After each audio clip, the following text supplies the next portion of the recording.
And Meta's big day in court, opening arguments kicking off in the federal social media addiction trial against the big tech giant taking place in Oakland, California.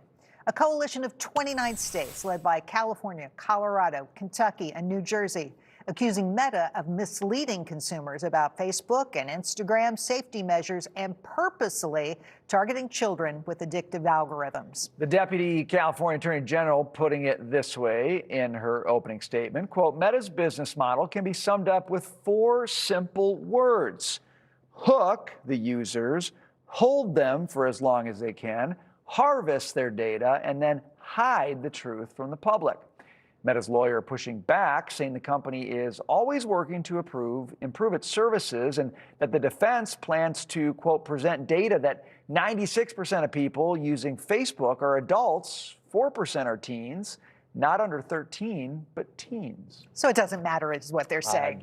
I guess. But the first and only witness on the stand today, a former Meta executive, directly contradicting that argument, testifying that, quote, Meta has taken a don't ask, don't tell approach to kids that are under 13 on the platforms they have.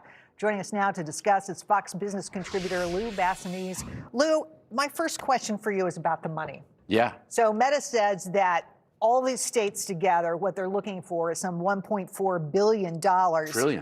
Trillion dollars. The T word.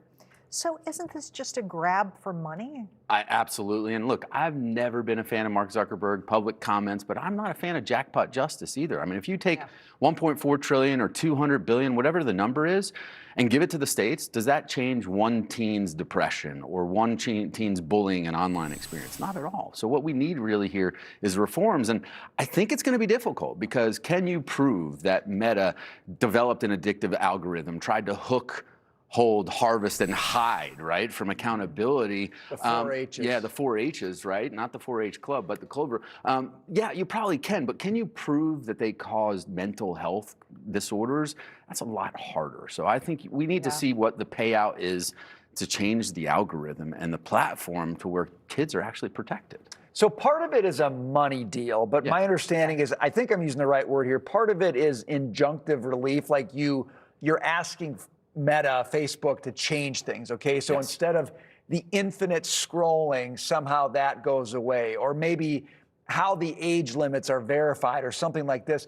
Is that a better approach? If you look at this suit, set aside the money for a second, are we getting to a regulatory environment or regulatory standards that you think parents might like and companies can live with? I don't know, because then do you get different standards in different states or in different countries like we see with the European Union? So look, I'm all for reform here because they've done things that we know. They violated privacy of both adults and teens. You have to have some change, but is it too late? I mean, too little, too late, right? I mean, 3.6 billion active users worldwide that are used to the same experience, and now you're going to change it on them. I think they'll find other ways to adapt the platform and feature set to hit the same buttons for Where's people. mom and dad? That's what mom and dad would be the best arbiters of this, in my view. Look, I mean, there is the parental responsibility. I'm a father of 4, but at the same time, do you hand your kids a product and a device that you know is safe, right? That's what you're trying to do, or one that's been designed with malicious intent. And I think that's what these parents are trying to get at,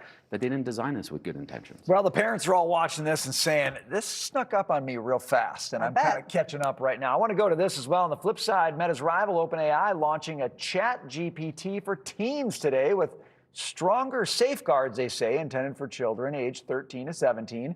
OpenAI's head of youth and families joined Fox and Friends earlier to explain some of the changes.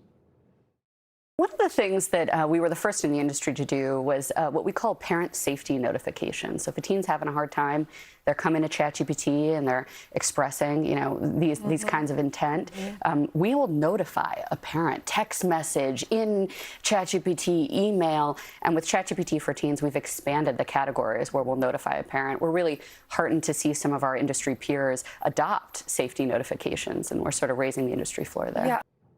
I just have to say, this whole idea that we're going to have AI for teens, it just sounds almost obscene, the phrase itself. It seems like such a bad idea because it's so abused by teens, right? Like in a myriad of ways. Yeah, it is. Am I wrong? It's an AI cheating engine, right, for so many kids. So I think you're trying to turn it into a tutor. You know, like things they shouldn't see. Here's what I say. We're on the other side of the spectrum here, where Facebook didn't do anything first. They tried to optimize, then protect.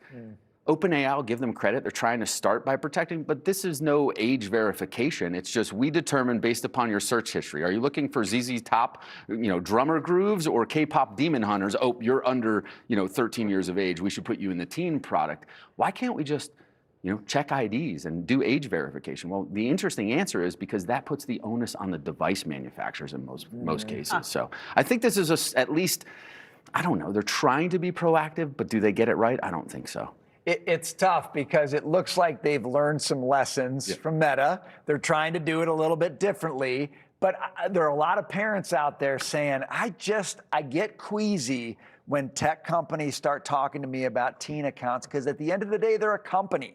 They want my kids' eyeballs on their stuff. If my kids' eyeballs aren't on their stuff, they're not making money. Absolutely. Right? That's a hard thing. And I think the parallel here, it's probably overused, but it's big tobacco, right? They started marketing to teens because they knew they would be future customers. It's no different here. If I get used to and addicted to AI as a teen, I'm probably going to use it as a paying adult, and that's that they're trying to prevent that from happening as parents. But again, I think you're right. You've got to supervise their kids and what they're doing on their devices.